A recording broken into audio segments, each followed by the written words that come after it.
that will inspire generations to come. Thank you, and next I would like to introduce, I almost said Representative, Commissioner Jessica Vega-Peterson, and also I wanted to acknowledge Commissioner Sharon Myron and Commissioner Lori Stegman, who are here with us today. Thank you.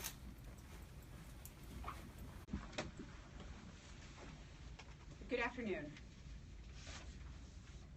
We know we are a nation of immigrants. Immigrants are part of the fabric of what makes America a thriving, vibrant nation. When we talk about immigrants, we're talking about our neighbors and our nannies, our contractors and our line cooks, our entrepreneurs and our in-laws.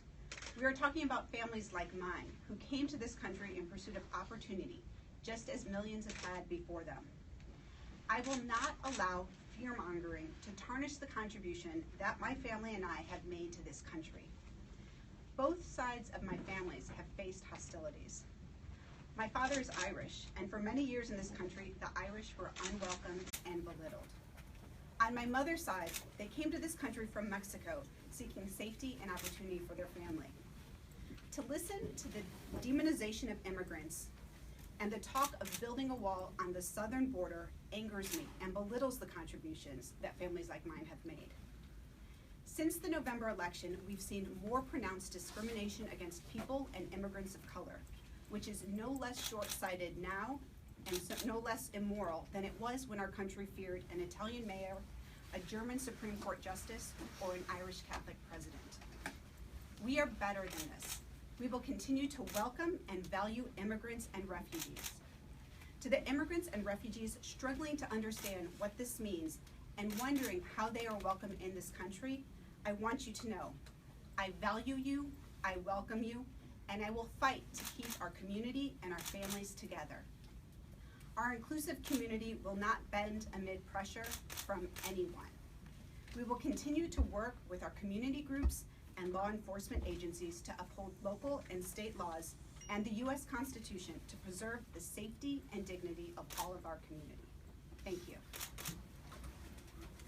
Thank you. Our next speaker will be Sheriff Mike Rees. Please come to the stage. Thank you very much. I have some prepared remarks and then I'm happy to take questions. I appreciate the opportunity to come today and speak. I hope this action will help assure people in Multnomah County of our law enforcement role and responsibility. It is vital to our mission of community safety that members of this community feel comfortable calling 911 to report crimes without fear of local law enforcement enforcing ICE detainers. I believe we have a responsibility to nurture a relationship of trust with everyone in our community. When our community trusts us, they share information about crime and victimization that they may not otherwise share, and that makes us all safer. MCSO's mission does not include an enforcement role in federal immigration law. If we were to participate with ICE in arresting or detaining people based solely on their immigration status, it would make our job of protecting and serving our community much harder. In all of its public safety roles, patrol, investigations, and operations of our jail facilities, MCSO follows state and federal law. As a result, we don't use our resources or personnel to enforce federal immigration law, nor do we hold people pursuant to ICE detainers. As sheriff, I am incredibly proud to stand with Multnomah County's elected leaders and our community leaders in this commitment. Together we will build and restore community trust. Thank you very much. And last but not least, we have the legal director of ACLU, Matt Dos Santos. Thank you, he's right here. Hi everyone, thanks for coming. My name is Matt Dos Santos and I am the legal director of the ACLU of Oregon. And perhaps more importantly today, I'm also a first-generation immigrant to a Latino family coming from Brazil, Portugal, and Mexico. President Trump's announcement today is a danger to immigrant communities and our communities of color, and to the constitutionally protected separation of powers of the states. His announcement is a new and dark day where racial profiling is the norm and criminality is defined by a mere accusation, not a lawful conviction. Building a wall is not an answer. It's certainly not the answer.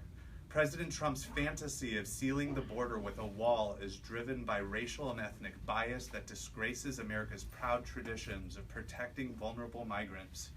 The DHS deportation force has a track record of racial profiling and excessive force abuses, and expanding it will further erode the rights of millions of people who call our border communities home. Locking up asylum seekers who pose no danger or flight risk is unconstitutional and benefits nobody except private prison corporations and politicians looking to score rhetorical points. The ACLU will see the Trump administration in court if they go down this road. We will not be scared away by Trump's empty threats. President Trump is threatening to punish localities for establishing constitutional safeguards and for protecting the public safety of their entire communities. He may hope that local officials will buckle under his threats, but they have been preparing to defend their policies, and we will stand with them in court. Cities and counties have no legal obligation to help enforce federal immigration laws. In ceasing this voluntary cooperation, cities and counties can take important steps today to ensure that they do not serve as a pipeline to deportation. We're all safer when victims, witnesses can come forward and get help. Entangling police with immigration enforcement further undermines trust and public safety. Forcing local law enforcement to act as federal immigration agents will push immigrant communities into the shadows. It will be havoc on our criminal justice system as scared immigrants do not show up for court, stop reporting crime, and refuse to act as witnesses. Oregon law is clear. Our precious resources cannot be spent on federal immigration law enforcement. State and local budgets have been cut to the bone.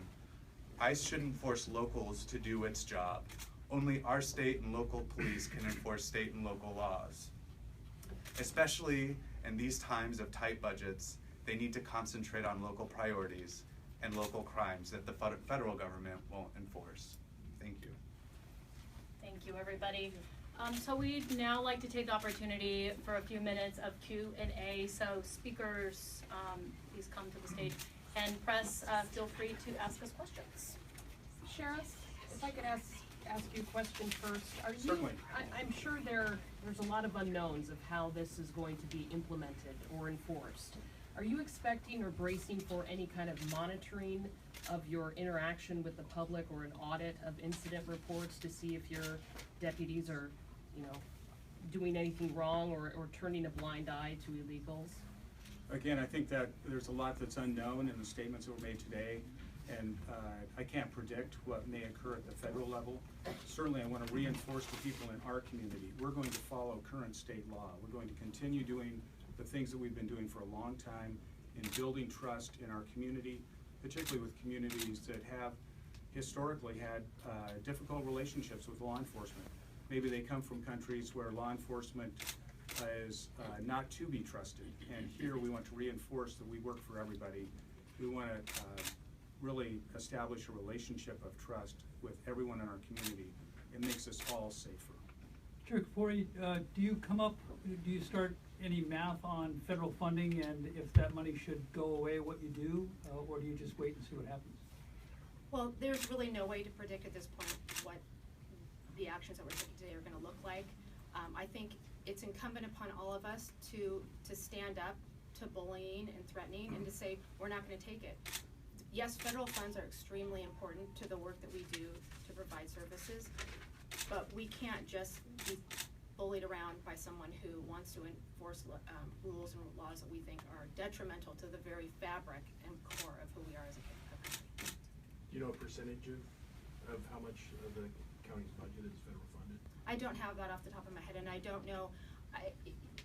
The specifics are not there as to which departments will be cutting their funding, or I just know that there's been some threats, and but I also know that we have legal community, we have the citizenry, we have all the folks who live here in Multnomah County who are going to stand up with us today.